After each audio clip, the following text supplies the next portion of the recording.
Halo, assalamualaikum warahmatullahi wabarakatuh. Masih berjumpa dengan saya Suwandi di channel Dunia Ikan Gabus. Nah, sahabat-sahabat semua, saudaraku semua di seluruh Nusantara. Ya, hari ini kita live, kita akan menjawab pertanyaan-pertanyaan seputar budidaya ikan gabus. Ya, ribuan pertanyaan masuk ke saya lewat chat WA maupun di kolom komentar di video-video saya sebelumnya. Ya, saya akan jawab semuanya. Saudara-saudara nggak usah khawatir, semuanya pasti akan terjawab. Langsung saja di sini dari Soe Sotisna ya. Bisakah saya budidaya ikan gabus di rumah setelah panen dijual kepada Bapak Suwandi? Bisa ya. Ya, jadi nanti beli benih ikan gabus dari sini, kemudian nanti pada saat sudah besar ya sesuai dengan yang kita harapkan untuk panen ukuran besarnya, nanti bisa dijual kembali ke sini. Kemudian ada lagi dari Ahmad Mukhlisin ya. Assalamualaikum warahmatullahi wabarakatuh. Waalaikumsalam warahmatullahi wabarakatuh. Bagaimana cara pemeliharaannya?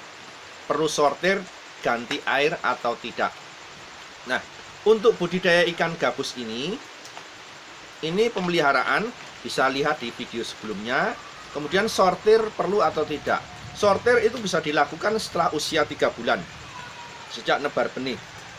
Jadi sejak usia 3 bulan sejak nebar benih, sortir bisa dilakukan dengan cara menguras kolam, dikeringkan, kemudian nanti dilihat di situ ada yang besar-besar atau tidak ya. Karena persentase ikan yang pertumbuhannya besar untuk ikan gabus tidak terlalu banyak, nanti bisa langsung diambil saja pada saat posisi kolam sudah kering. Kemudian ganti air. Pergantian air pada pembesaran ikan gabus bisa dilakukan setelah ikan 1 bulan ya. Bisa dengan cara menguras separuh, kemudian diganti separuh untuk pembesaran. Ya, sejak usia 1 bulan, 2 bulan maupun 3 bulan. Setelah itu bisa dilakukan pengurasan total, tapi dengan catatan gunakan air tandon ya. Sudah diendapkan di tandon nanti untuk mengganti ikan secara keseluruhan. Kemudian ada Pak Endut. Nah, ini Pak, tolong dong buat video tentang buat pelet langsung dari pabriknya. Wah, ini mau buat pelet organik. Ya, ini kepada Mas Pak Endut ini mohon maaf ya, karena kita memang tidak bidangnya untuk proses pembuatan pelet. Ya, kita bisa membuatkan video untuk pembuatan peletnya. Kemudian ada Mas Lani. Ukuran berapa sentimeter ikan dikasih pelet, Pak? Mohon infonya. Untuk benih ikan atau larva ikan yang mau dikasih pelet itu sejak nanti usia 1 minggu bisa. 1 minggu atau 10 hari atau yang ada yang 2 minggu juga bisa. Langsung bisa ditebar menggunakan PF 500 ya. Sudah bisa dipelajari menggunakan pelet. Kemudian dari Anang Prabowo. Daerah Jawa Tengah adakah yang jual bibit gabus ya?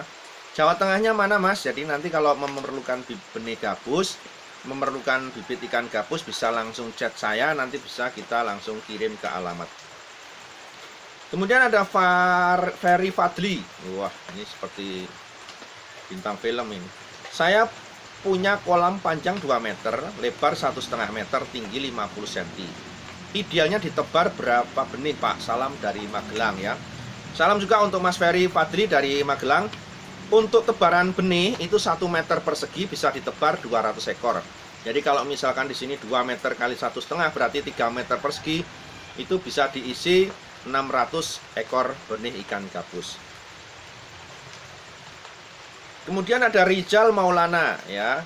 Pak, minta share lokasinya dong, di daerah mana? Nah, itu nanti bisa share ke lokasi saya bisa chat ke WA saya, nanti saya akan kirim lokasi saya. Ada JKX ya, JKX. Maaf tanya Pak, apakah juga budidaya ikan gabus malas atau betutu? Untuk saat ini memang kita belum membudidayakan ikan gabus malas ya, atau ikan betutu. Ke depan kalau memang kita budidaya nanti kan kita infokan. Kemudian ada Yono Drummer. Ya, kan kalau misalkan 1.000 ekor membutuhkan kolam ukuran berapa? 1.000 ekor benih ikan gabus bisa ditebar di kolam ukuran 5 meter persegi.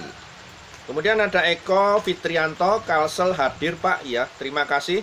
Salam untuk Mas Eko Fitrianto di Kalimantan Selatan. Ya, ada Ahmad Mustangin. FCR 1,5:1 itu untuk pakan kadar protein berapa persen Pak? Pakan untuk ikan gabus yang ada di pasaran itu sebenarnya bukan pakan khusus ikan gabus, tapi kita menggunakan pakan dengan kadar protein ya 27-30% itu sudah bisa digunakan untuk pembesaran. Kalau syukur lebih dengan harga yang sama pun tidak masalah. Ya. Ridwan Iwan, ya untuk pemasaran hasil panennya kemana Om? Untuk daerah Bandung. Untuk pemasaran ikan gabus yang konsumsi untuk di daerah Bandung, rata-rata pedagang ikan ya, baik di pasar tradisional atau di pasar-pasar sudah modern ya, itu pedagang ikan biasanya mau juga kok ikan gabus untuk konsumsi ya. Coba ditawarkan ke tengkulak pedagang ikan atau mungkin pengepul ikan yang lebih besar, itu kalau kita ikannya sesuai dengan yang mereka harapkan biasanya mereka rata-rata mau. Kemudian ada Nazone Creative Work Studio. Bisa indukan satu kolam kecil berapa pasang, jantan betina saja 2 ekor. Untuk satu kolam, untuk indukan cukup ditebar 1 pasang saja. Jadi satu kolam misalnya 1 meter persegi atau 1 kali 1,5 atau 2 kali 1, itu bisa ditaruh 1 pasang induk ikan gabus saja, tidak lebih dari sepasang.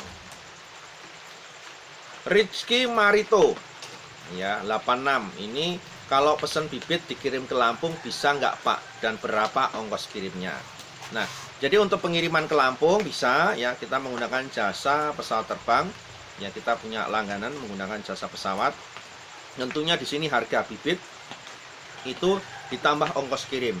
Ongkos kirim pesawat ke wilayah Bapak nanti di WA-kan ke nomor saya, alamatnya mana. Nanti ada hitungan per kilo.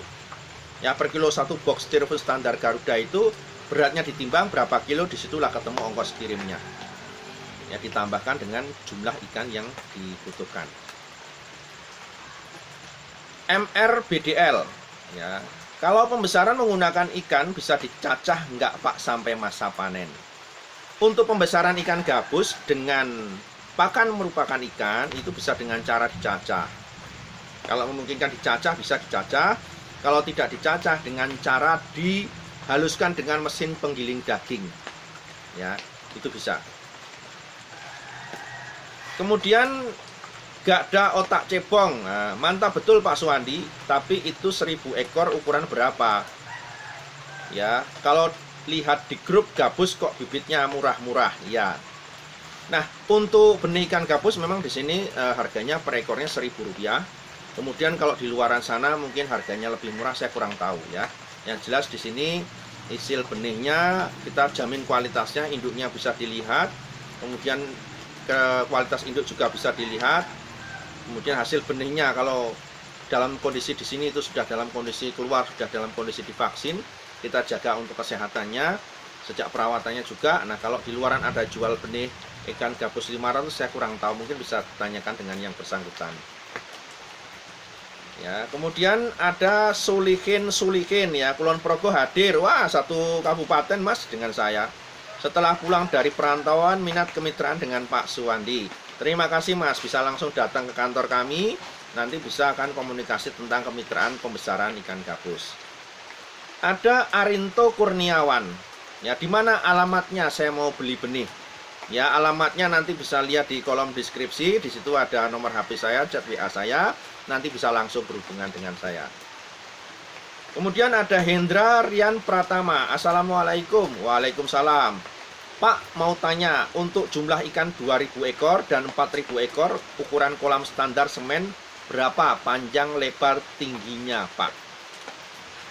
Untuk per meter persegi tebar kolam itu 1 meter 200 ekor. Kalau di situ 2000 ekor berarti ada 10 meter persegi kolam. Panjangnya ya 10 meter bisa 2 kali 5, dengan ketinggian kolam 1 meter, air antara 50 sampai 70 cm itu sudah cukup. Mau lebih tinggi lagi tidak masalah. Kemudian ada Muh Ali Iskandar. Ya, kolam terpal diameter 2 meter, tinggi 1 meter, berapa populasi idealnya, Pak?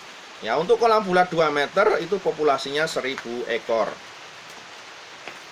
Kemudian ada Joko Kendil, Mamuju Sulawesi Barat hadir. Wah, salam untuk Mas Joko Kendil dari Sulawesi ya. Kemudian ada Wildanku, Wildan kita, 1000 ekor bibit ditebar di kolam ukuran berapa Pak ya? Yang 1000 ekor tadi sudah saya sampaikan, kolamnya bisa menggunakan kolam ukuran 5 meter persegi ya.